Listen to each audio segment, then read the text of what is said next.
Welcome to Future Trends, where we examine the latest stories reshaping tomorrow's international dynamics.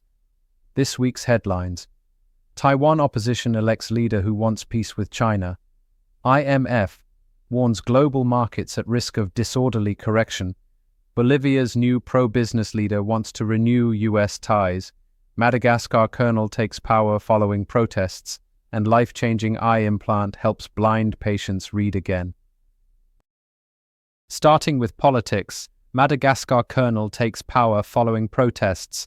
Michael Randrianirina, commander of an elite army unit, has been sworn in as Madagascar's new president. He took power following weeks of protests by young people angry over water outages, high living costs, and corruption. Former President Rajoelina fled the country as the UN condemned the coup, and Madagascar has been suspended from the African Union. Mongolia's PM ousted after 4 months in office. Mongolia's parliament voted to remove Prime Minister Gombojav amid an unusually public power struggle within the ruling Mongolian People's Party and budget delays. The move followed his loss in a party leadership race and mutual corruption accusations with rival Amarbayasgalan Dashzegve. Taiwan opposition elects new leader who wants peace with China. Members of the opposition Kuomintang, KMT party, which traditionally has had warm ties with Beijing, voted to elect former lawmaker Cheng Li-wen as chairperson. The election of Cheng, who warns against letting Taiwan become the sacrifice of geopolitics, has deep implications for domestic politics at a time of heightened military and political tensions with China. Bosnia installs temporary president as Dodik steps aside. Bosnia and Herzegovina appointed Ana Trišić Babić as interim president, marking the first formal acknowledgement that former leader Milorad Dodik is stepping aside after being barred from politics by a state court. Lawmakers also annulled several separatist laws passed under Dodik that had challenged the authority of an international envoy and Bosnia's constitutional court. Bolivia's new pro-business leader wants to renew U.S. ties. Bolivia's president-elect Paz vowed to restore diplomatic ties with Washington, signaling a pro-business shift after nearly 20 years of socialist rule blamed for deep economic troubles, with the nation in recession, inflation at 20%, and fuel shortages. The centrist 58-year-old economist turned senator defeated a right-wing rival after the Socialist Mass Party was barred. Moving to stories in conflict, Afghanistan and Pakistan agree on ceasefire. The ceasefire started hours after at least 12 Afghans were killed and over 100 wounded in fighting near the main border crossings. Relations between the two countries have hit their lowest point since the Taliban took power in Afghanistan in 2021. Doctors Without Borders closes emergency center in Haiti. Officially known as Médecins Sans Frontières, MSF, it has permanently closed its Port-au-Prince emergency care center due to ongoing gang violence in Haiti's capital, which is now 90% controlled by the gangs.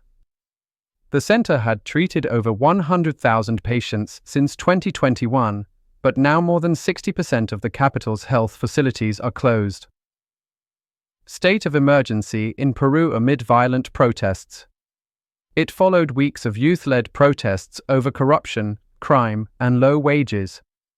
Facing calls to resign, interim president Jerry vowed to maintain stability and seek expanded powers to address public security. CIA conducting covert operations inside Venezuela.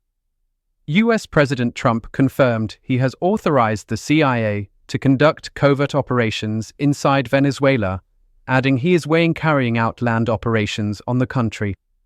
The acknowledgement comes after the U.S. military carried out a series of deadly strikes in recent weeks against alleged drug smuggling boats in the Caribbean. Civilians in Sudan's Al-Fashir take refuge as siege worsens.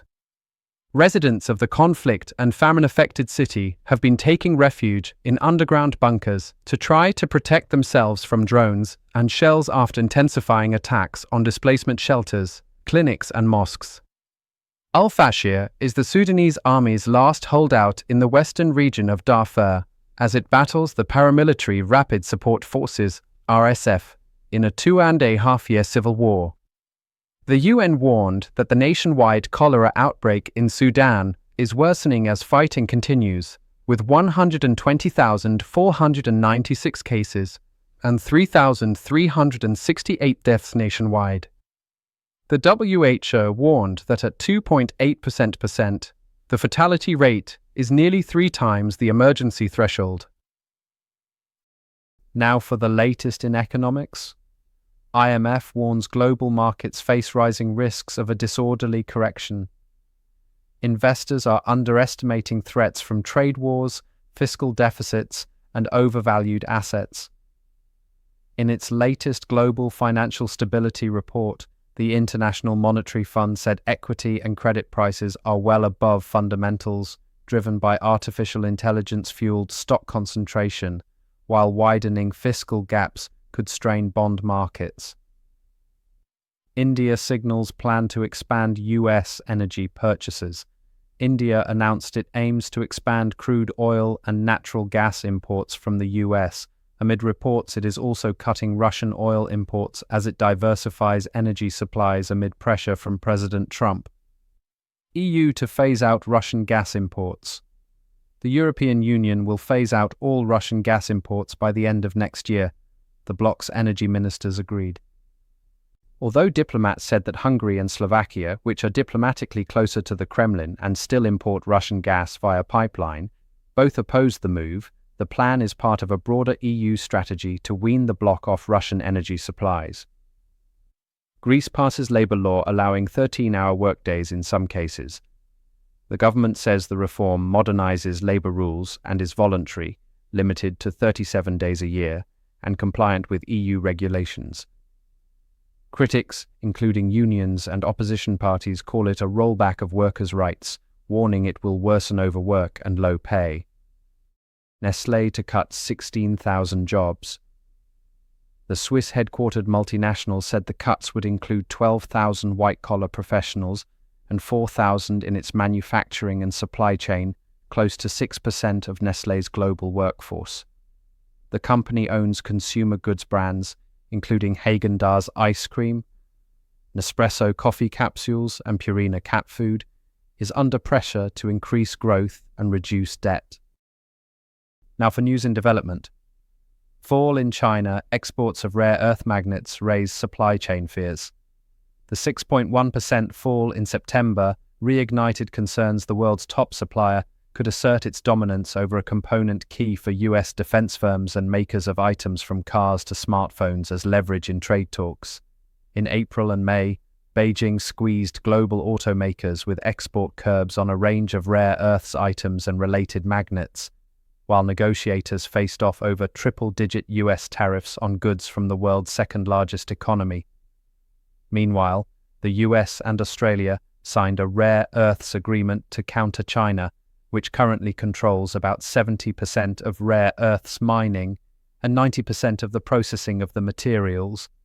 Plug-in hybrids pollute almost as much as petrol cars. Analysis of 800,000 plug-in hybrid vehicles showed they emit nearly 5 times more CO2 in real-world driving than lab tests suggest. An analysis of 800,000 European cars found PHEVs emit just 19% less CO2 than petrol or diesel models, far short of the 75% reduction claimed in official tests. The findings come as EU car makers lobby to weaken 2035 combustion engine bans. Poland's secret migrant tunnel systems. Officers discovered a tunnel connecting the Belarusian side of the border, the second tunnel discovered in Poland this year, and follows completion of an electric border fence along the entire border with Belarus. Poland is not the only country dealing with smuggling tunnels, with Hungary uncovering 3 tunnels in the past year at its border with Serbia. Across Europe, countries are beginning to implement stricter measures to curb illegal migration. NATO corruption scandal. The Luxembourg-based Defence Alliance's procurement agency, NSPA, responsible for helping member states secure military contracts, is the epicenter of a corruption scandal. Bribes, amounting to hundreds of thousands and potentially millions of dollars, were allegedly paid by defense companies bidding for contracts supply NATO or the alliance's 32 member states. Most of the 11 suspects are connected to the department within NSPA that deals with the purchase of ammunition. China expels top military commanders.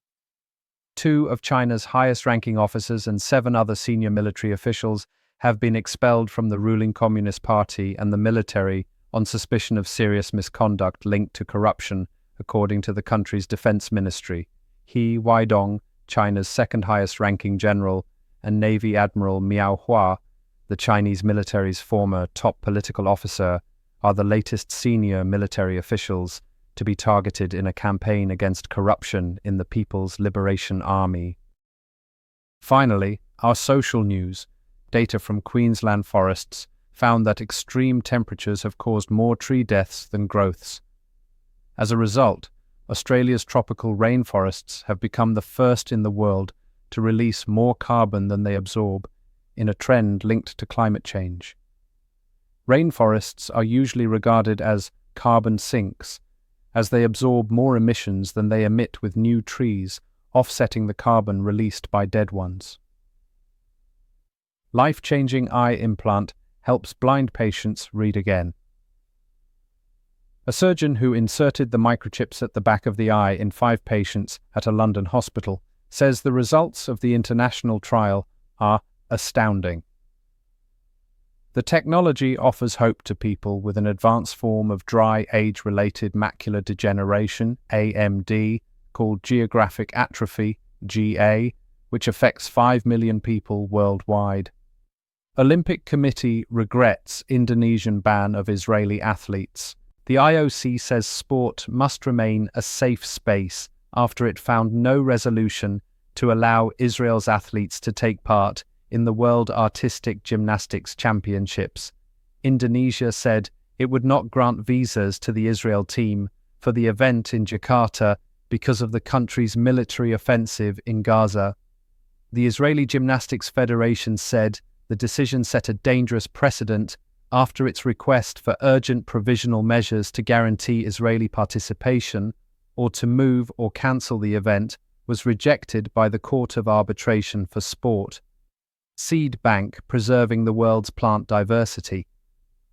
Deep underground in southern England, millions of seeds are kept frozen in a vault, built to withstand fire, flooding, and any other disaster. The Millennium Seed Bank was opened in 2000 and holds more than 2.5 billion wild plant seeds from around 40,000 species.